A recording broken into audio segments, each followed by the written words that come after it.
Psalms chapter 1. Ang tunay na masaya.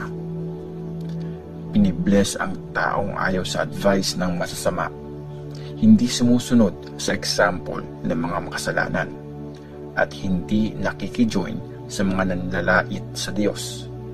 Instead, masaya siya pag sinusunod niya ang batas ni Lord. Sa umaga at gabi, inaaral niya yon. Para siyang punong nakatanim sa tabi ng batis, namumunga ng sakto sa panahon. Hindi natutuyo ang dahon. Lahat ng ginagawa niya, successful talaga. Ibang-iba dyan ang mga masasama. Para silang ipa, tinatangay lang ng hangin kung saan-saan. Paparusahan ng Diyos ang mga makasalanan. Hindi sila isasama sa grupo ng mga banal. Kinaguide ni Lord ang mga matuwid, pero ang mga masasama, siguradong masasawi.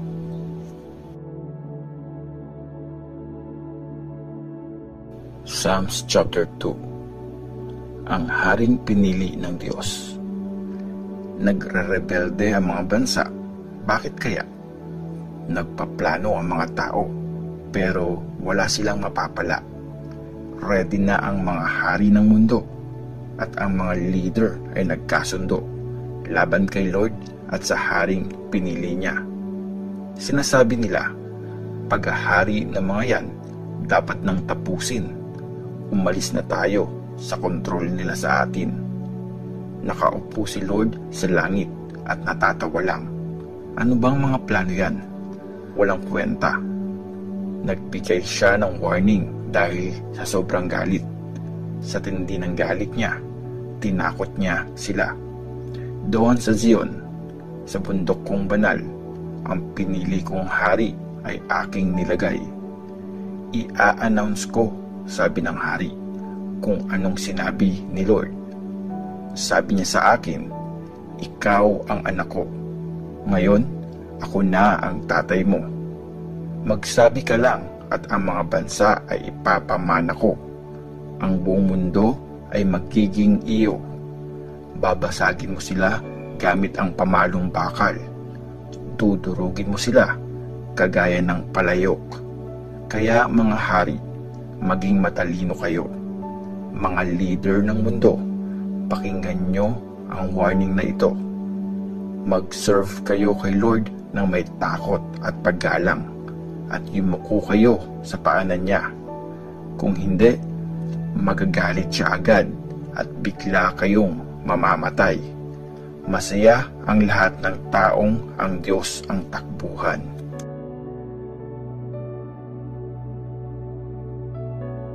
Psalms chapter 3. Prayer sa umaga. Kanta ni David nung tumakas siya sa anak niyang si Absalom. Ang dami kong kaaway, Lord. Ang daming kumakalaban sa akin. Pinag-uusapan nila ako. Sabi nila, hindi yan tutulungan ng Diyos. Pero ikaw, Lord, ang shield na nagpo-protect sa akin. Ang panalo ko ay galing sa iyo. Binabalik mo ang tapang at confidence ko. Tumatawag ako kay Lord at sumasagot siya mula sa banal niyang bundok. Humihiga ako, natutulog ng mahimbing, at sa umaga muling nagigising kasi si Lord ang nagbabantay sa akin. Hindi ako takot sa libo-libong kalaban na nakapaligid sa akin at nag-aabang. O Lord, aking Diyos, kumilos ka, iligtas mo ako, parusahan mo lahat ng kaaway ko. Basagin mo ang mga panga nila. Ikaw, Lord, ang nagliligtas. I-bless mo po ang iyong bayan. Psalms chapter 4. Prayer sa gabi. Kinompose ni David para kantahin ng song leader, kasabay ng mga instrument na may strings. Ang prayer ko ay sagutin, ikaw, O Diyos, ang nagdi-defend sa akin. Nung sobra akong problemado, pinaginhawa mo ang loob ko. Maawa ka sa akin, Pakinggan mo ang prayer ko. Kayo dyan, hanggang kailan niyo ako babastusin? Mga salitang walang kwenta at hindi totoo, hanggang kailan niyo mamahalin? Tandaan niyo, binukod ni Lord ang mga matuwid para maging Kanya. At pag tumatawag ako kay Lord, nakikinig Siya. Kung magalit man kayo, huwag kayong magkasala. Mag-isip kayong mabuti habang tahimik na nakahiga. Mag-offer kayo ng tamang sacrifices at kay Lord kayo magtiwala. Maraming nagpipray, sana naman makatanggap kami ng blessing. Lord, sana ma-experience namin ang kabutihan mo. Pero mas matindi yung saya na binigay mo sa akin kesa sa kanila na may maraming alak at pagkain. Hihiga ako at mahimbing na matutulog kasi sa iyo, Lord, alam kong safe ako. Psalms chapter 5. Prayer para ingatan ng Diyos. Kinumpos ni David para kantahin ng song leader, kasabay ng mga flute. Pakinggan mo ako, O Lord, pansinin mo ang hinaing ko. Aking Diyos at Hari, please, makinig ka sa akin. Lord, sa iyo ako nananalangin. Naririnig mo ako sa umaga. Pagsikat ng araw, nagpipray ako at naghihintay ng sagot mo. Ikaw yung Diyos na hindi natutuwa sa mga maling gawa. Di ka papayag na makasama mo ang masama. Hindi tatagal sa harap mo ang mga mayayabang. Galit ka sa lahat ng taong masama ang ginagawa. Lahat ng mga sinungaling, pinupuksa mo. Grabe ang galit mo, Lord, sa mga pumapatay ng tao at mga nanloloko. Pero sa sobrang laki ng pagmamahal mo, pwede akong pumasok sa tahanan mo. Sasamba ako sa iyong banal na temple at yuyuko sa iyo ng may paggalang at takot. Lord, ilid mo ako na gawin ang gusto mo. Ipakita mo sa akin ang lalakaran ko. Kasi napakarami kong kaaway. Walang totoo sa sinasabi ng mga kaaway ko. Ang gusto lang nila, sirain ang buhay ng iba. Yung bibig nila, parang bukas na libingan. Puro panloloko ang sinasabi nila. O Diyos, panagutin mo sila, parusahan mo. Ibagsak mo sila sa sarili nilang pakana. Palayasin mo sila, ang dami nilang kasalanan. Ayaw nilang sumunod, sa'yo pa ay lumalaban. Pero ang lumalapit sa'yo para maging safe, laging kakanta sa tuwa at magse-celebrate. Ingatan mo silang nagmamahal sa'yo. Ikaw ang dahilan kaya sobrang saya nila. Binibless mo, O Lord, ang masunurin sa'yo. Pagmamahal mo ang shield na nag-iingat sa kanila.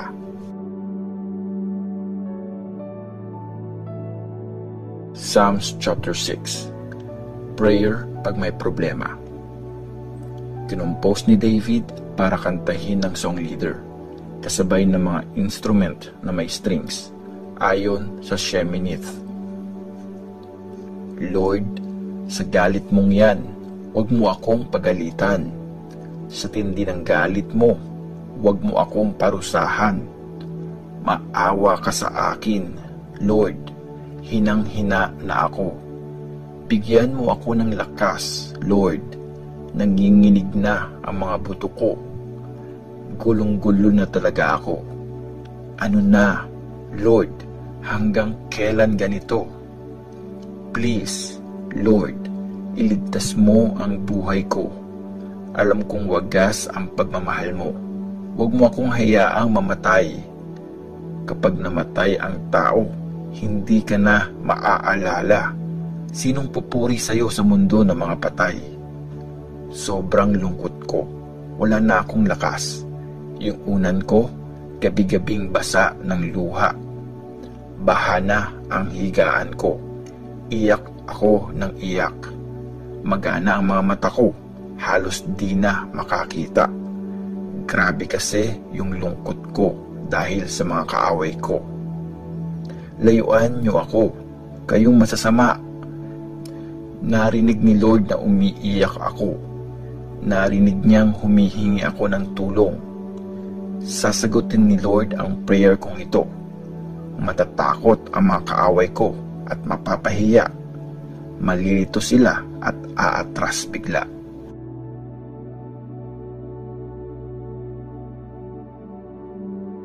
Psalms chapter 7. Prayer na naghahanap ng hustisya. Nung sobrang lungkot ni David, kinanta niya ito kay Lord. Tungkol ito kay Cush na kasama sa tribe ni Benjamin. O Lord, Diyos ko, Ikaw ang takbuhan ko. Iligtas mo ako. Tulungan mo ako. Ang daming humahabol sa akin. Para silang mga layon, lalapain ako, tapos kakalad ka rin. Sino pang tutulong sa akin? O Lord, Diyos ko, kung guilty nga ako sa mga ito, kung may ginawan ako ng masama, kung trinaydor ko ang aking kaibigan, o ninakawan ko ang kaaway ko kasi trip ko lang. Sige, ipahabol mo ako sa kaaway. Ipahuli mo na ako. Bugbugin na nila ako hanggang mamatay. Iwanan sa lupang nakahandusay. Lord, magalit ka na. Harapin mo ang mga kaaway kong nanggigigil sa galit. Gumising ka, O Diyos. Diba, hustisya ang gusto mong mangyari. I-gather mo sa iyo ang lahat ng mga bansa, at mula sa itaas, sa trono mo, maghari ka sa kanila. Lord, Ikaw ang humuhusga sa lahat ng tao. Ipakita mo, Lord, na tama ako. Alam mo namang wala akong kasalanan. O Diyos, Ikaw ay matuwid. Alam mo ang nasa puso at isip namin. Tapusin mo na ang gawain ng mga masasama at ang mabubuti. Rewardan mo na magandang buhay. Ang Diyos ang nagpo-protect sa akin. Sinisave niya ang may pusong masunurin. Ang Diyos ay judge na gumagawa ng tama.